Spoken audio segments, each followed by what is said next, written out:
Warahmatullahi wabarakatuh. Salam jumpa kembali untuk sahabat-sahabat YouTuber serta sahabat media serta para pemirsa yang selalu aktif mengikuti konten-konten Ayah Sadam. Di sini Ayah Sadam akan mengupas tuntas dengan adanya pertemuan antara seorang tabib dengan seseorang yang babak belur adanya di sawah yang ada. Saudara, semoga kita tetap dalam lindungan Allah Subhanahu wa Ta'ala. Mari kita simak sama-sama kisah selengkapnya. Ada apakah dengan seorang tabib bertemu dengan seseorang yang babak belur ada di tengah-tengah sawah. Kebetulan seorang tabib berlawanan arah di mana adanya jalan setapak di sawah yang ada. Semoga kita tetap dalam lindungan Allah Subhanahu wa Ta'ala. A'udzubillahi minasyaitonirrajim. Bismillahirrahmanirrahim. Alhamdulillahirabbil alamin arrahmanirrahim maliki yaumiddin. Iyyaka na'budu wa iyyaka nasta'in. Ihdinas shiratal mustaqim. Ihdinas shiratal mustaqim. Ihdinas shiratal mustaqim. Shiratal ladzina an'amta 'alaihim ghairil maghdubi 'alaihim waladdallin. Rabbi birli wa liwalidayya amin. Sahabat YouTuber, baik sahabat pemula, YouTuber pemula maupun senior dan seluruh awak media serta para pemirsa, tetap simpan dalam kebersamaan, tetap jalin persaudaraan dengan baik. Mari kita tetap satu jalan, senada, jaga amanah. Yang terpenting man sabaro, barang siapa yang sabar dan penuh ikhlas, insyaallah tercapailah cita-cita kita dengan tulus murni niat karena Allah. Tujuan kami adalah menambah persaudaraan dan menambah wawasan yang ada. A'udzubillahi minasyaitonirrajim. Bismillahirrahmanirrahim. Saudara, saat itu jam menunjukkan jam 10 pagi waktu Indonesia belahan barat. Ada seorang tabib sedang berjalan di mana adanya jalan setapak di tengah sawah yang ada. Tiba-tiba bertemu dengan seseorang yang berlumuran darah. Katakanlah orang bilang babak belur. Disitulah seorang tabib menyapa, Assalamualaikum warahmatullahi wabarakatuh, hingga sampai 3 kali. Orang tersebut tidak menjawab. Lantas seorang tabib berkata kembali, mohon maaf saudara, Anda babak belur, keluar darah seluruh kujur tubuhmu. Kenapa saudara? Apa yang bisa saya tolong? Kata seorang tabib mengatakan demikian. Lantas mereka terjadi berdialog dengan serius. Lantas orang tersebut mengatakan, begini Pak, saya kan dari kampung sebelah sana tuh yang Bapak lihat. Lantas saya ketahuan masuk ke rumah seseorang. Orang yang punya rumah berteriak, dibilang maling-maling, sehingga para warga keluar semua mengeroyok saya. Saya berhasil lolos. Entah gimana Pak, kalau saya nggak lolos lari, saya mungkin sudah mati, tinggal badannya doang. Lantas seorang tabib bertanya kembali dengan lugas, sekarang begini saudara, saya juga belum mengetahui persoalannya. Coba kamu terangkan dengan lugas supaya saya bisa membantu Anda. Lantas seorang yang babak belur mengatakan, memang saya salah Pak. Saya terus terang Pak, baru Bapak saja yang saya jelaskan. Saya terbuka padanya. Dengan kejadian ini saya mau bertobat. Saya adalah seseorang yang serakah. Saya adalah ngiprit babi. Pada saat saya sudah berubah wujud manusia, saya ketahuan oleh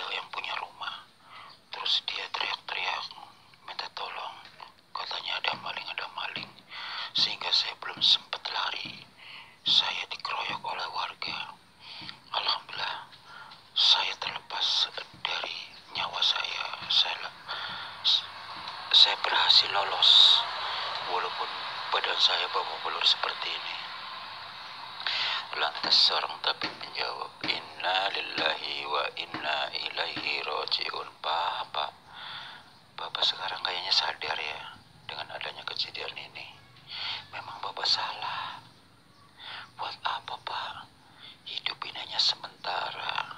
Kok Bapak dibela-belain bikin kaya dengan cara ngibrit? Siapa sih orang yang gak teriak-teriak seperti itu? Apalagi Bapak masuk rumah orang.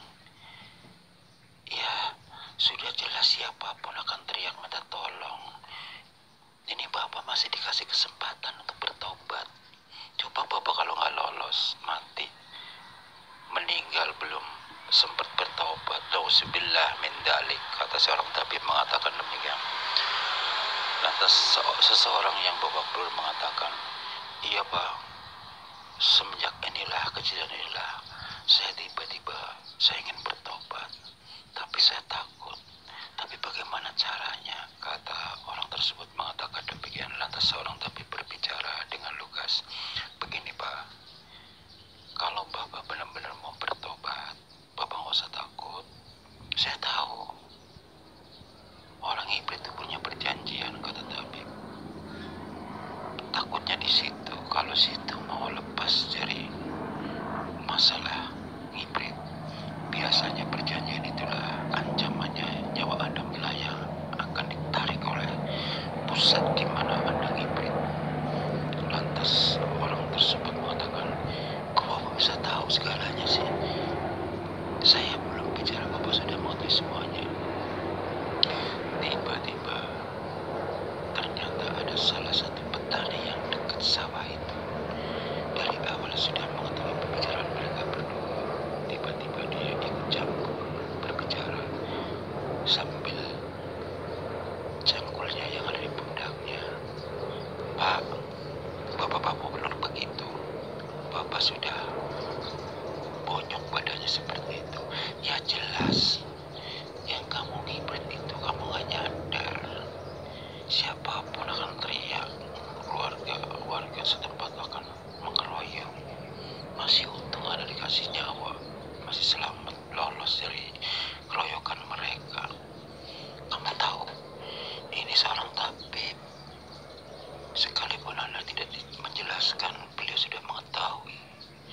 Hanya beliau ingin ngetes supaya Anda bicara sendiri kesalahan Anda. Jadi Anda nggak usah bertanya kenapa Bapak tahu semuanya.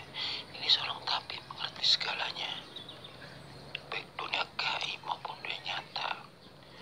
Lantas orang yang bonyok habis dikeroyok masa mengatakan, mohon maaf Pak, kepada orang yang dari sawah mengatakan demikian. Saya tidak tahu sih, ternyata ini orang tabib. Kalau begitu Bapak tabib, kata orang tersebut mengatakan demikian, tolong bantu saya benar-benar ikhlas, saya ingin bertobat. Lantas orang tabib mengatakan, apakah Anda seorang muslim? Lantas orang tersebut dengan lugasnya menjawab, betul Pak, saat itu memang ekonomi saya lagi benar-benar sangat miris. Saya pusing dibuatnya oleh keluarga, tekanan-tekanan, kebutuhan, bahkan saya dicaci maki seperti makanan hal sehari-hari, baik mertua maupun tetangga mencibir saya. Saya sempat sakit hati sehingga saya pergi sejauh-jauhnya, sebisa-bisanya saya. Nah disitulah entah kenapa pada saat saya bertemu dengan seseorang, saya mendapatkan solusi, yaitulah ngibrit. Ternyata orang yang ngajak saya adalah juru kunci. Akhirnya disitulah hingga sampai beberapa bulan saya menjadi orang berhasil. Tapi saya belum sempat ketemu keluarga Pak, sudah dikeroyok begini. Lantas seorang tabib mengatakan, oh jadi Bapak sudah 3 bulan merasakan hasil kekayaan ngibrit. Lantas orang tersebut mengatakan, iya betul Pak, saya mengasingkan diri sementara. Rencana saya kalau udah berhasil, saya akan nemuin keluarga karena saya baru 3 bulan. Rencana saya memang mau pulang. Alhasil saya punya modal, ternyata belum ketemu keluarga. Saya sudah begini babak belur. Lantas seorang tabib mengatakan, apakah betul Anda memang benar-benar niat bertobat? Kalau memang benar mau bertobat, saya akan bantu Bapak untuk melepaskan hubungan Bapak dengan yang gaib. Insya Allah aman, Bapak nggak usah takut. Lantas orang tersebut mengatakan kembali, jadi nyawa saya gak apa-apa Pak, soalnya perjanjiannya begini, kalau saya bertobat harta saya habis, nyawa saya gantinya.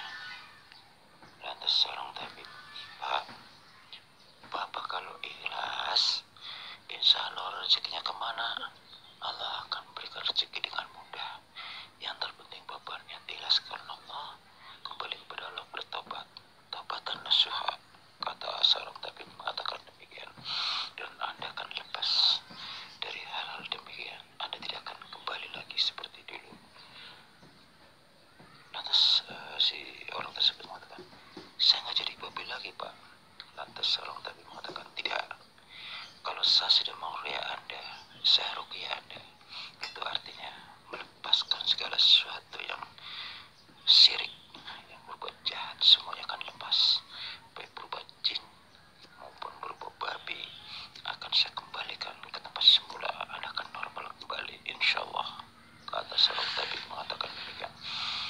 Lantas si orang tabib menambahkan pembicaraan, Anda gak usah takut kalau harta Anda merasa langsung lenyap hilang. Saya akan saya tahan harta yang Anda punya. Insya Allah punya cara supaya harta itu bisa menjadi halal. Berikanlah 2,5% untuk orang-orang yang membutuhkan. Yang terpenting Anda benar-benar bertaubat. Lantas si seorang tabib menambahkan pembicaraan kembali, sementara ini Anda tinggal di mana? Saya sebetulnya tidak jauh dari sini Pak, di seberang desa itu. Saya ngontrak selama setengah tahun. Memang rencana saya setelah kurang lebih setengah tahun saya akan kembali, tapi tiba-tiba saya tuh merasa teringat dengan anak istri saya. Dan rencana saya nih, kalau ini berhasil masuk ke rumah orang, saya langsung pulang. Ternyata belum kesampaian, saya udah babak belur begini, kata orang tersebut mengatakan demikian. Lantas seorang petani berbicara lagi, lu makan sepiring aja kenyang, dibela-belain ngiprit, emang mau dibawa mati itu barang? Punya harta kaya, punya kekayaan yang dibawa pulang kemana? Ke akhirat. Nauzubillah, cuman kain kafan. Coba kamu lihat kalau orang meninggal, ikuti ke kuburan, pada masuk ke liang kubur, yang dilihat apa? Cuman kain kafan yang buat menutupi tubuh Anda. Kalau Anda belum sempat bertobat, nauzubillah, jangankan kau masuk surga, jasadnya saja nggak diterima, kata seorang petani mengatakan demikian. Lantas dilanjutkan oleh sesepuh, katakanlah seorang tabib, di sini Pak, duduk bersilah. Mohon maaf Bapak petani, duduk di sini sebelah saya. Bapak masih ingat sebelumnya pernah melakukan sholat atau bisa mengaji? Lantas si bapak yang babak belur mengatakan, iya Pak, saya masih ingat. Coba sebisanya situ mau baca sholawatan, baca surat Fatihah, terserah apa aja. Saya akan mendoakan Anda agar Anda budinya pulih kembali. Lantas tak lama kemudian setelah doa selesai, si bapak itu merasa dikejutkan dengan adanya seluruh tubuhnya yang tadinya babak belur berdarah jadi bersih, seakan-akan tidak pernah luka atau berdarah, dan bajunya pun tiba-tiba bersih.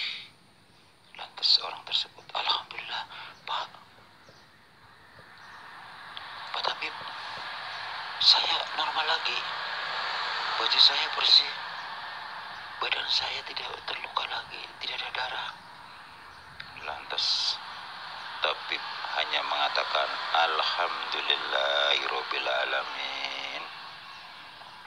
Bapak ini sudah aman, sudah saya ruqyah. Jadi hal-hal negatif sudah tidak ada. Jadi Bapak nggak usah takut. Sudah saya lepas dari hal-hal gaib. Jadi Anda tidak ada hubungan lagi ada di sana. Harta Bapak walaupun saya belum mengetahui langsung, alhamdulillah aman. Jangan lupa sisihkan 2,5% buat orang-orang yang butuhkan, termasuk Anda. Perhatikan di mana ada musola atau tempat ibadah yang ada yang membutuhkan biaya untuk pembangunan atau renovasi. Sisihkan lagi. Kalau bisa Anda berikan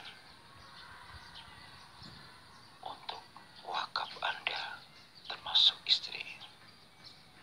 Lantas si orang tersebut mengikuti apa yang diomongin oleh tabib, mengatakan, iya Pak Tabib, saya akan melakukan apa yang diamanatkan oleh tabib. Karena seorang awam, saya akan mengikuti hal itu. Lantas seorang tabib, ya sudah, kamu aman, pulanglah. Kamu sudah gak babak belur lagi, jadi orang gak curiga. Kembalilah ke tempat koskan kamu, dan secepatnya temui keluarga kamu, insya Allah. Bersujudlah kepada Allah, minta ampunlah kepada Allah. Jangan kembali lagi, jangan terulang lagi hal seperti ini. Lantas orang tersebut mengatakan, terima kasih Pak, kalau berkehendak Pak Tabib bisa mampir ke rumah saya di seberang sana. Saya juga ngontrak tidak jauh dari kampung itu. Lantas terima kasih, mudah-mudahan kalau memang Allah menghendaki saya harus bertemu kembali, saya akan silaturahim ke sana. Disitulah akhirnya mereka berpisah. Demikianlah saudara, kupasan demi kupasan, dengan adanya seorang tabib bertemu dengan seseorang yang ngibrit, berkaya diri, yang kena batunya dikeroyok oleh salah satu penduduk, sehingga beliau sampai bertobat bertemu dengan seorang tabib. Semoga bermanfaat tujuan kami dari sharing. Wassalamualaikum